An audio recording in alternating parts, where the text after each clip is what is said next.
Assalamualaikum warahmatullahi wabarakatuh. Bismillah, alhamdulillah, wassalatu wassalamu ala rasulillah, la hawla wa la quwwata illa billah, amma ba'du. Pertama dan yang paling utama, tak ada kata dan bahasa yang terucap pada perjumpaan kita kali ini selain untayan kata hiasan cerita. Dengan diiringi puji dan syukur kita yang teramat mendalam kehadirat Allah Subhanahu wa Ta'ala.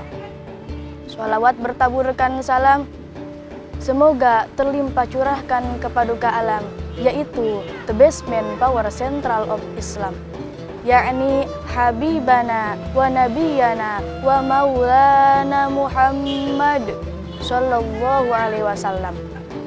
Juga kepada keluarganya, para sahabat-sahabatnya, dan tabi'at-tabi'innya, sekaligus kepada kita semua sebagai umatnya, mudah-mudahan mendapatkan syafaatul uzma nanti di yaumil qiyamah. Amin ya rabbal alamin. Hadirin yang halwa hormati, dalam kesempatan yang berbahagia ini, izinkanlah halwa akan membawakan tema makhluk termulia dan paling sempurna. Siapa sih makhluk termulia dan paling sempurna itu? Tiada lain dan tiada bukan adalah baginda Rasulullah Muhammad Sallallahu Alaihi Wasallam. Mengapa halwa katakan baginda Rasul makhluk termulia dan paling sempurna? Jawabannya adalah karena baginda Rasul namanya selalu disebut-sebut setiap saat oleh orang-orang yang beriman. Survei membuktikan, dari adzan duhur sampai adzan subuh, dari sholat duhur sampai sholat subuh, nama Kanjeng Nabi selalu disebut-sebut. Ketika kita sholat, ada nama Kanjeng Nabi, yaitu dari tahiyat awal dan tahiyat akhir. Asyhadu an la ilaha illallah wa asyhadu anna Muhammadar Rasulullah. Hadirin yang halwa hormati, kita tahu bahwa sejarah sepanjang perjalanan baginda Rasul banyak mencatat orang-orang besar. Ada orang yang menjadi besar oleh karena pangkat jabatan dan kekuasaannya. Apabila pangkat jabatan dan kekuasaannya selesai, maka selesai kebesarannya sampai di situ. Ada orang yang menjadi besar oleh karena harta, benda, dan kekayaan yang dimilikinya. Bila satu saat ia jatuh bangkrut, tamatlah kebesarannya sampai di situ.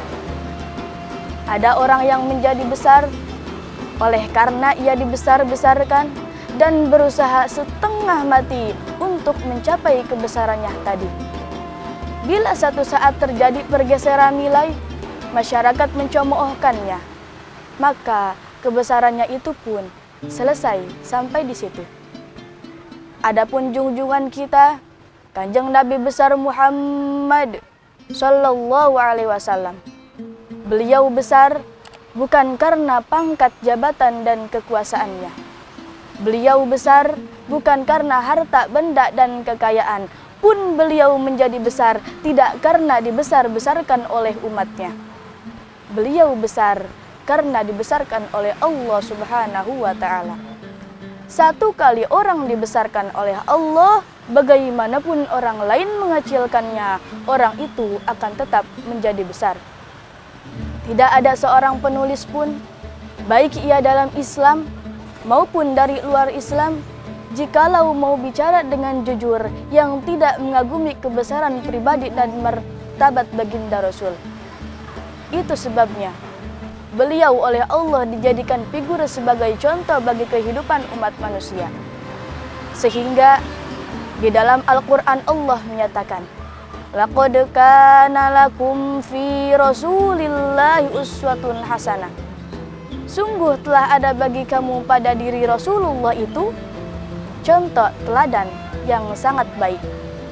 Bukti kita mahabbah kepada baginda Rasul, banyak-banyaklah menyebut namanya dengan bersolawat. Nabi bersabda dalam hadisnya, Man ahabbani kana ma'i fil jannah. Siapa orangnya yang mencintaiku, kata Nabi, maka dia akan bersamaku di surga. Mudah-mudahan kita semua termasuk orang-orang yang cinta Rasul dan dirindukan baginda Rasul. Kiranya cukup sekian dulu dari Halwah. Terima kasih atas segala perhatiannya. Mohon maaf atas segala kekurangannya. Wallahu muwaffiq ila aqwamit thoriq. Wassalamualaikum warahmatullahi wabarakatuh.